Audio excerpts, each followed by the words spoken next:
Ito ang perks kapag malapit lahat ng tourist attractions sa atin. Walking distance sa lahat. Good morning, horsey!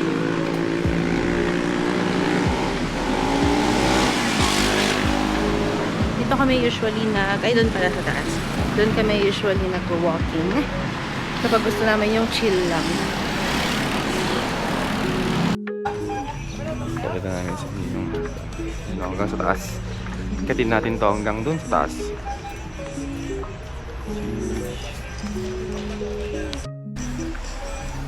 Katin natin to, guys. Chill lang ako. Sige mo na.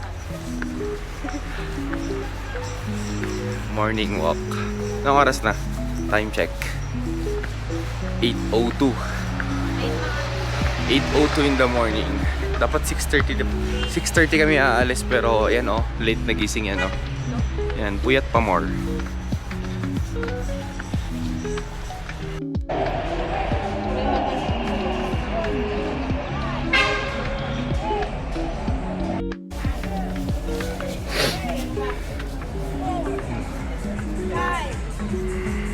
Oh, pagod na to. Pagod ka na? Start na tayo, guys.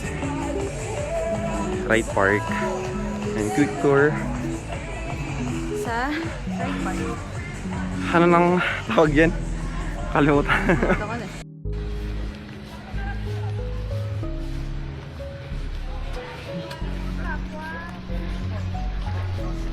Wait mo. Doon sa harap. Hindi ko alam kung nakikita na nila eh. Ayun yung dimension ng White House. Medyo madaming tao ngayon pala, no? Dapat madami. Dapat medyo... Ito guys, pagpanag ba nga? Mas malala pa to. Medyo madaming tao dun sa laman. Itong fountain, i-on nila to kapag 10 AM na. Ay, grabe ang araw. Ha? 10 AM.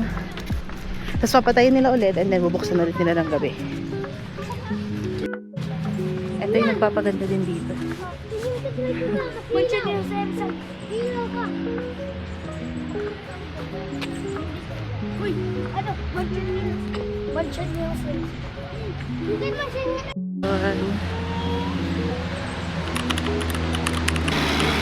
So, mas maganda mag-walking dito guys kasi bibira lang yung dumadaan na sasakyan.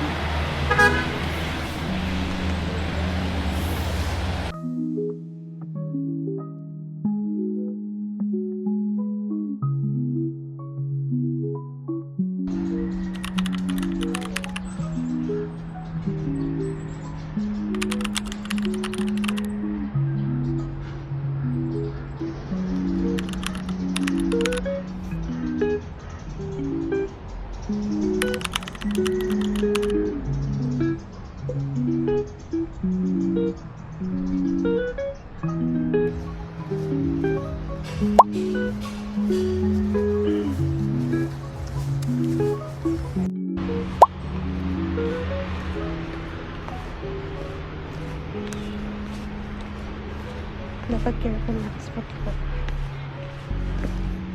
Lalo na kapag basado. Basado ko floor. I mean, itong stairs. Itong slippery. Be careful lang guys.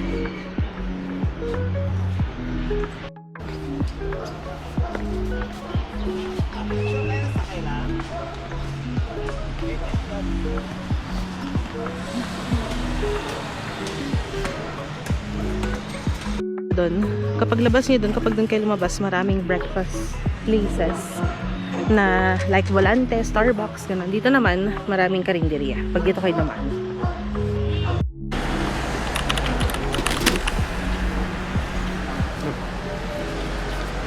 Sure po dito.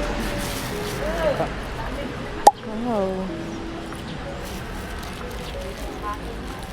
Nagyan mga ng stroller. Thank you po. Thank you po. What? Kaya gustong-gusto din namin yung nilipatan namin guys. Dahil merong malapit na talipapa. So, kompleto na dito. Merong fruits, may gulay, merong school supplies and all. Diba? Oh! Love! Long